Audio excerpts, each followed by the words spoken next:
So today we have the DJI Avata 2.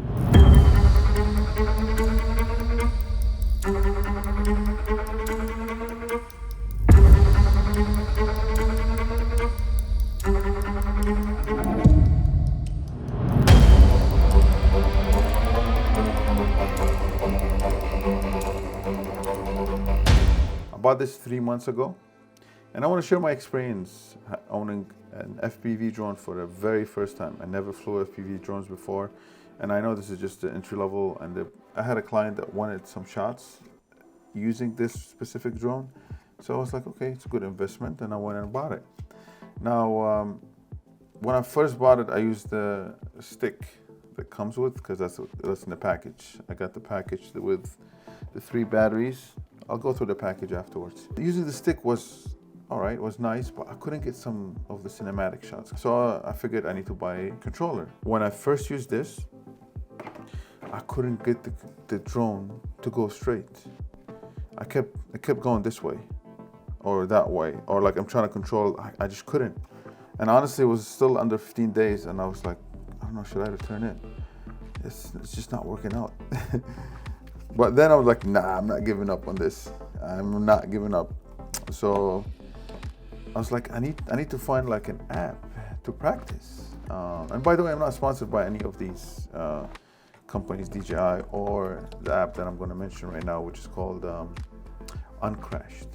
So using the USB-C, you can connect it to your, I'm using Mac, you can connect to the Mac, and then practice with your own controller. So even in the app, when I was trying first, using just a regular one, it was still difficult to control, but I was like, okay, it's an app, at least I'm not gonna crash it. So I kept practicing with the app, and I kept practicing, and then here's the mistake that I made when I was practicing, right? So yeah, with that, I've started practicing like that, and I realized it's better if I practice like this, because everyone was flying it like that. I'm like, oh, let me try this. I feel like your muscle memory, it works better when you do it this way. And then I use this finger for tilting up and down, see, for the camera. Now also, and then I realized after practicing, it's better if I make this manual. And then the way you do that is you open it from here, and you tighten 2 screws, and then you tighten it up, and now see, it stays like that. And then you move it manually, slowly, and you adjust the speed. So you'll have better control, and then I promise you it's better control. Just get used to it like this. Now it feels normal to me. Best practice for you, of course, if you go out there and try to fly it. Don't be overwhelmed when you first get it. And slowly, just practice. Do not do any maneuvers. Just go back and forth, and then try to go like left to right, like that. Now again, it's sounds easy, but it's more difficult to do so. And yeah, and then now I'm gonna say pro at it, but I'm getting the shots that I want out of it, which is cinematic FPV shots, like going in between places slowly, not like fast, which is because I want it to be slow. I got the combo edition. I get the drone, stick to fly it, the DJI Goggle 3, and 3 batteries. Now, the sensor is 1/3 inch of a sensor with wider dynamic range, hugely for capturing sunset, shadows, and bright skies, all in one shot. Now, the video quality, you're looking at 4K at 60 frames per second HDR and 2.7K at 120 frames per second slow motion with 10-bit D-Log M for cinematic grading. Stabilization modes. The word's not coming out properly, but it's okay. All right, we got 2 modes. Rock steady for smoothing out shakes, and horizon steady for light level horizons. Now let's talk about the batteries. So here you get 3 batteries, as I mentioned. They say 23 minutes of flight time. I would say no. Most likely you'll get the best you'll get out of it. From my experience, it was 16 minutes, 15 minutes. You start getting the warnings and all that stuff. So to be on the safe side, you're looking at 15 minutes, good 15 minutes. If you want to keep 20% on the battery, otherwise you can run it out. The good thing with this, when you get the the combo, let's say you have 20% here, 20% here, and then you use this battery 50%, right?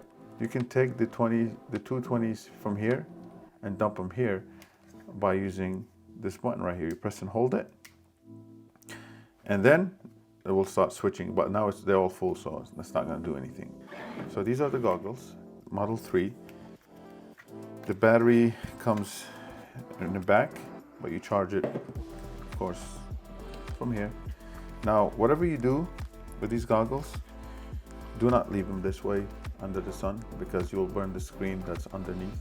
So always put them face up. You control it with this stick right here.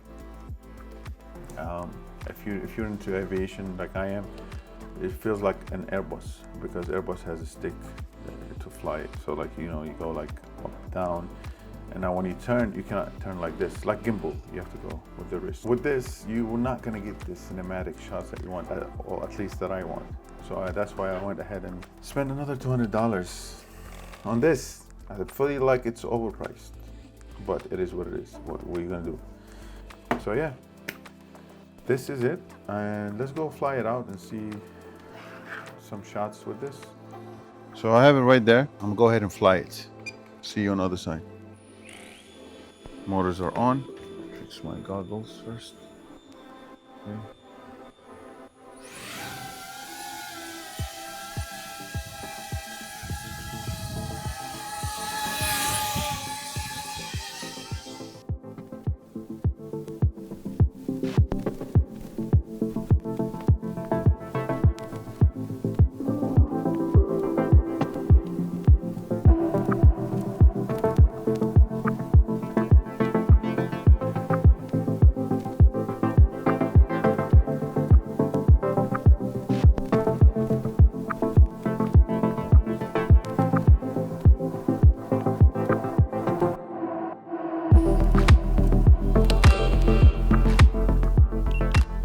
Never flown an FPV drone before, so it might be intimidating at first. Like when you first fly it, it's you're gonna feel like you want to sell it, like you want to return it, not sell it. That's what I thought in the beginning, but then I was like, nah, I'm just gonna learn it.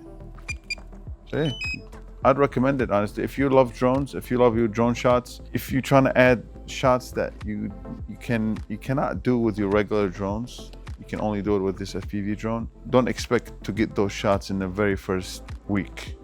You give it at least a month. So if you have a client that wants those shots, tell them, yeah, I can't do it immediately, I need the month. As you saw my shots, those were like a month after I bought it, I was able to do some of these shots. Till next time.